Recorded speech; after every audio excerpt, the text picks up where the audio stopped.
E o clima entre a família Valadão continua. O marido, o esposo da Ana Paula Valadão, Gustavo Bessa, fez um vídeo falando dos pastores que vivem ostentando e no luxo. E isso, o André Valadão veio alfinetar e chamou Gustavo Bessa de falido. E a picuinha começou de novo entre os Valadões.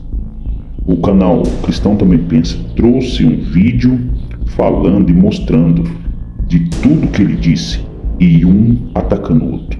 Até onde vai a briga pelo poder e por dizer quem é mais próspero que o outro. Veja o vídeo, se inscreva no canal, deixe seu like e compartilhe esse vídeo com mais alguém. Há uma inversão de valores absurda. Pastores que têm se esquecido do chamado pastoral e têm vivido como empresários, mercadejantes da palavra de Deus.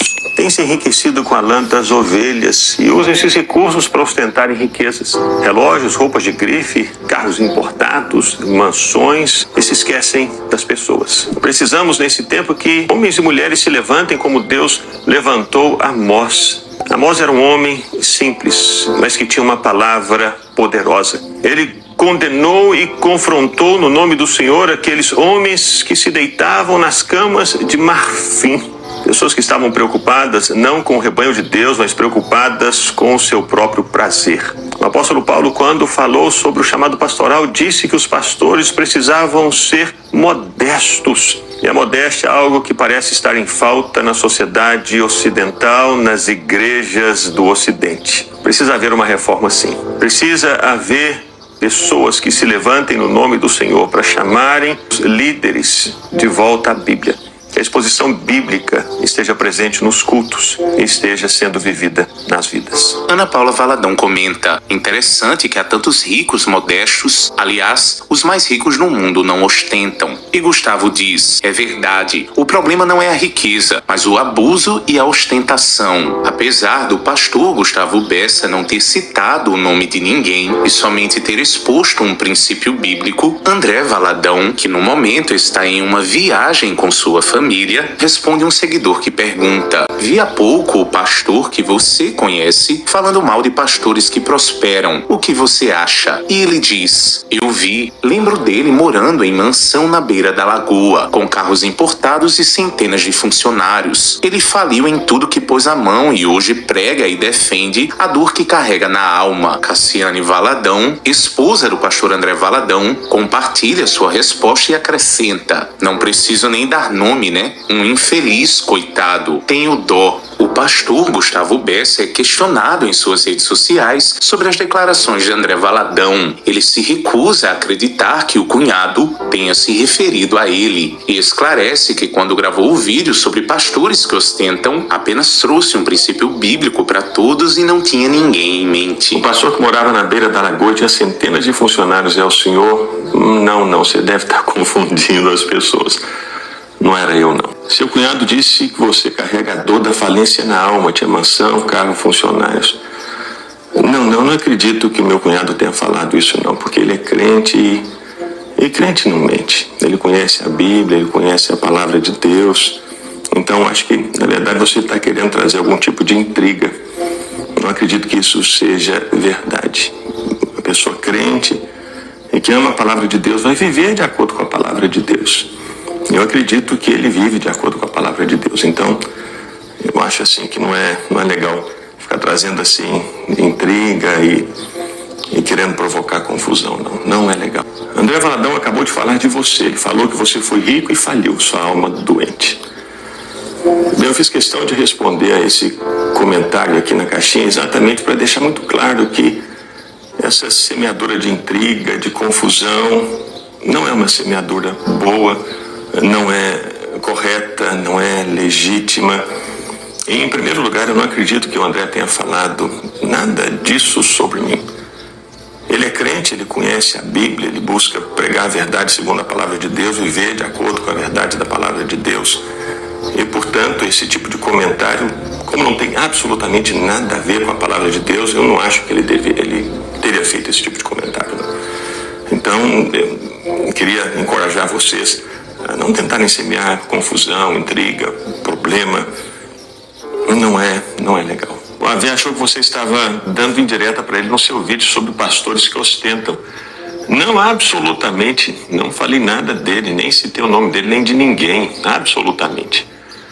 O que eu gravei naquele vídeo foi exatamente o que Paulo fala em 1 Timóteo capítulo 3, ao se referir às características dos pastores, dizendo que os pastores, eles precisam ser modestos. E eu gravei aquele vídeo por causa de uma conversa que eu tive com um irmão aqui da igreja que estava colocando assim muitas dúvidas em relação a muitas coisas. Então, nesse zelo pastoral, eu decidi gravar esse vídeo porque talvez muita gente estivesse em dúvida em relação ao chamado pastoral e as características que devem existir na vida de um pastor. E Paulo coloca que o pastor precisa ter uma vida modesta, o pastor precisa ser modesto. Então foi isso que eu gravei ali. Eu não falei de ninguém, não citei nome de ninguém, não pensei em ninguém. O pastor Mateus Alves, que é pastor na Igreja Batista da Lagoinha, em Belo Horizonte, no podcast Cristão Também Pensa, critica duramente a ostentação de pastores, mesmo que sua fonte de renda seja fora da igreja. Olha as características para ser um líder, tá?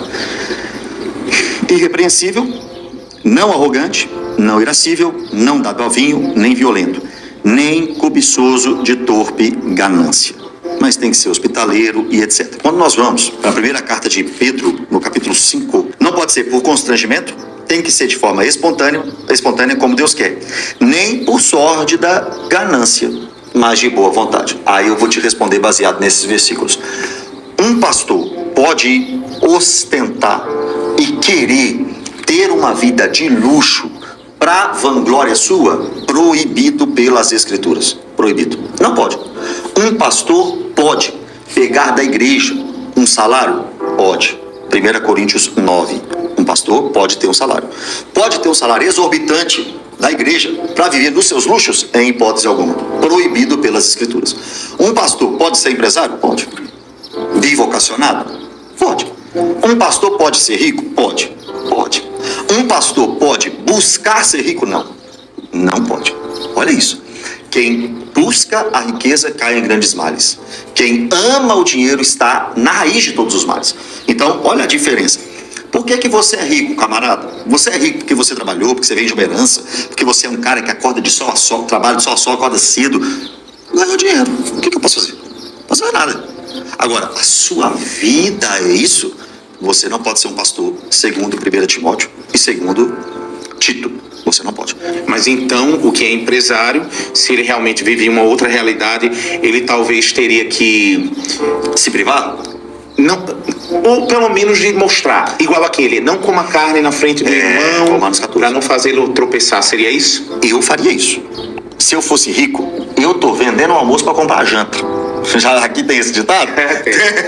Eu não sou rico, mas se eu fosse rico, eu seguraria a onda. Um pastor, ele disse assim, o pastor tem que ter a cara da igreja. Se a igreja é luxuosa e grande, não tem nada demais ele ter uma grande mansão, ter um carro super luxuoso, porque a igreja, tipo assim, tá na cara, tá evidente que ele não tá, que a igreja tá tendo retorno dos seus dízimos, porque tudo acolchoado, enorme, estrutura, telões de LED. Então o pastor, ele tem que estar assim, igualzinho à igreja. Se é uma igreja muito pobre, aí ele vai e se veste igual aos irmãos. Se é todo mundo chique e rico, então não tem problema, eu moro aqui. Aí eu já ouvi um pastor, né? Eu acho que ele até se denomina apóstolo, mas ele disse bem assim: eu vivo a minha realidade.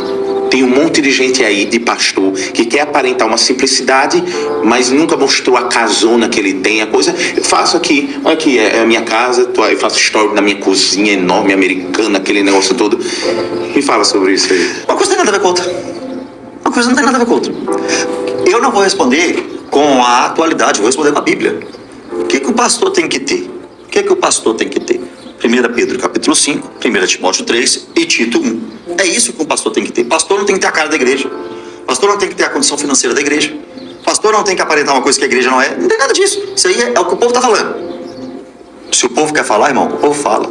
Mas o que me doutrina não é que esse pastor falou aí, não. Não é o que o outro pastor está falando. O que me doutrina é Bíblia. E será que hoje nós, pastores, nós, podemos dizer para o rebanho que a gente pastoreia: sejam meus imitadores como eu sou de Cristo? Será que nós estamos nesse nível? Será que de fato as pessoas podem olhar para nós e Fala assim, esse cara vive como Jesus. Pensa se Jesus viveria como esse camarada que falou. Pensa se Jesus viveria como muitos pastores que nós temos. Pensa se Jesus faria isso. Não faria. Toda vez que alguém perguntar para você, como é que um pastor tem que ser? É isso aqui, irmão. O pastor não tem que ser igual à igreja, o pastor não tem que ter o recurso da igreja, dinheiro da igreja, viver com o mesmo nível da igreja. Não é isso, não.